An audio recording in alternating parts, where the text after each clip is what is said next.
Subject হচ্ছে subject verb agreement, যেটা গ্রামারের কিন্তু একটা খুবই গুরুত্বপূর্ণ বিষয়। সাবজেক্ট ভার্ব এগ্রিমেন্ট থেকে কেন্দ্র সরকার রাজ্য সরকার দুটোর পরীক্ষার ক্ষেত্রে অনেক প্রশ্ন আসে।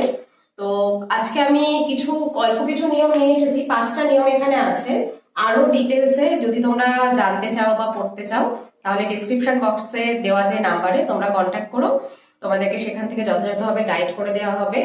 আর যেই 5টা আজকে করাচ্ছি, যদি সেটার উপর তোমাদের কোনো ডাউট কিছু থাকে অবশ্যই কমেন্টে জানিও, যথাযথভাবে উত্তর দেওয়ার চেষ্টা করব। তো চলে আসি প্রথম নিয়মে।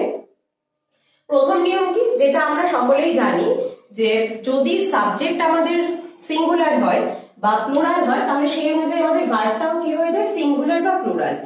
সাবজেক্ট যদি সিঙ্গুলার প্লুরাল হয় তাহলে ভার্বও কি হবে, প্লুরাল হবে। এটা আশা করি সবাই জানো। এটা আমরা যবে থেকে ইংলিশের সেন্টেন্স ফরমেশন শিখেছি তখন থেকে আমরা এই দুটো নিয়মের সঙ্গে কিন্তু পরিচিত। এখানে আমি একটু যদি উদাহরণ দিয়ে বোঝাই, যদি আমি বলি দা বয়েজ, তাহলে বয়েজটা কি হচ্ছে, প্লুরাল হয়ে যাচ্ছে। তো সেক্ষেত্রে এখানে আমার যে ভার্বটা বসাবো এর পরে, সেই ভার্বটা আমাকে প্লুরাল আনতে হবে। দা বয়েজ আর প্লেইং। বোঝা গেল? এরপর যদি সাবজেক্ট আমাদের সিঙ্গুলার হয় তাহলে ভার্বও কি হবে, সিঙ্গুলার হবে। সেম আমি যদি এই সেন্টেন্সটাকেই নিই, এখানে বয়েজ ছিল, বয়েজটাকে আমি যদি সিঙ্গুলারে নিই তাহলে কি হয়ে যাবে, বয় হয়ে যাবে।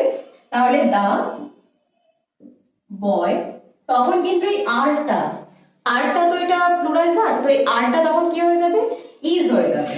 দা বয় ইজ প্লেইং। আশা করি এই দুটো নিয়ম বোঝা গেল, এই দুটো নিয়মে কোনো অসুবিধা নেই। এরপরে যেটা থার্ড এবং ভীষণ ইম্পর্টেন্ট একটা নিয়ম, আনকাউন্টেবল নাউন। নাউনের সম্পর্কে আশা করি সবারই ধারণা আছে। নাউন কাউন্টেবল এবং আনকাউন্টেবল দুই ধরনের নাউনের কথা শুনেছো। তো আনকাউন্টেবল নাউন কি, যেই নাউনগুলোকে আমরা গুনতে পারি না সেগুলোকে আমরা কি বলি, আনকাউন্টেবল নাউন। যাদের কোয়ান্টিটি হয়, পরিমাণ হয়, কিন্তু যাদেরকে আমরা ইন্ডিভিজুয়ালি গুনতে পারি না। যেমন আমাদের হেয়ার বা হচ্ছে যদি বলি রাইস, সল্ট, এগুলোকে কিন্তু আমরা কাউন্ট করতে পারি না। তো এইগুলোর ক্ষেত্রে আমি সবসময় সিঙ্গুলার ভার্ব ব্যবহার করব। তো যেমন যদি উদাহরণ দিই, the hair is black।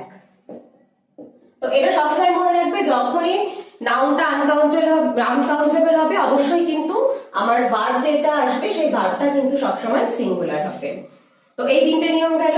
এরপরে যখন কোনো সেন্টেন্সে দুটো অথবা তার বেশি কোনো নাউন থাকছে এবং সেই নাউনগুলো যুক্ত হচ্ছে কি দিয়ে, অ্যান্ড দিয়ে, সেক্ষেত্রে কি হবে, সেক্ষেত্রে কিন্তু আমরা প্লুরাল ভার্ব ব্যবহার করব।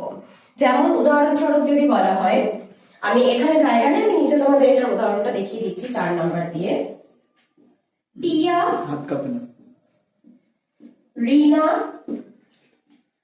অ্যান্ড রাম। তো এখানে আমার এরা কিন্তু প্রত্যেকে ইন্ডিভিজুয়ালি সিঙ্গুলার, কিন্তু যখন আমি এদেরকে একসঙ্গে জুড়ে দিচ্ছি অ্যান্ড দিয়ে তখন এটা হয়ে যাচ্ছে প্লুরাল। তো এই ক্ষেত্রে আমার ভার্বটাও কি হয়ে যাবে, প্লুরাল হয়ে যাবে। টিয়া, রিনা অ্যান্ড রাম আর গোয়িং। বোঝা গেল? এই 4টে নিয়ম বোঝা গেল আশা করি। এরপরে 5 নাম্বার নিয়মে কি বলছে, এখানেও দুটো নাউন থাকবে কিন্তু এখানে একটু আলাদা আছে, যে অ্যান্ড দিয়ে যুক্ত হবে কিন্তু অ্যান্ড এর পরে কি থাকছে, একটা নট থাকছে। অ্যান্ড এর পরে নট থাকবে, তখন অ্যান্ড এর আগের যে নাউনটা রয়েছে সেটা অনুযায়ী আমি ভার্ব বসাবো। সেক্ষেত্রে আমার ভার্ব সিঙ্গুলারও হতে পারে, প্লুরালও হতে পারে, সেটা ডিপেন্ড করবে অ্যান্ড এর আগে যে সাবজেক্টটা আছে তার উপর। একটা উদাহরণ দিয়ে বোঝাই, দে and not I। তাহলে এখানে and এর পরে নট বসেছে এবং এখানে দুটো সাবজেক্ট আছে, একটা আছে দে, একটা আছে আই। আইটা সিঙ্গুলার, দেটা প্লুরাল। তো যেহেতু and এর পরেই নট রয়েছে, তো আমি and এর আগের একে অনুযায়ী আমি এখানে একটা ভার্ব আনবো। তাহলে দে and not I are going। দেখো 5টা নিয়ম তোমাদেরকে বললাম, 5টা নিয়মের 5টা উদাহরণও দিয়ে দিলাম। এরপরেও যদি তোমাদের কোনো ডাউট থাকে তোমরা অনলাইন ক্লাসেসের জন্য যোগাযোগ করতে পারো, অথবা অফলাইন ক্লাসেসের জন্য ডেসক্রিপশনে দেওয়া যে নাম্বার রয়েছে সেখানেও তোমরা যোগাযোগ করতে পারো। Thank you.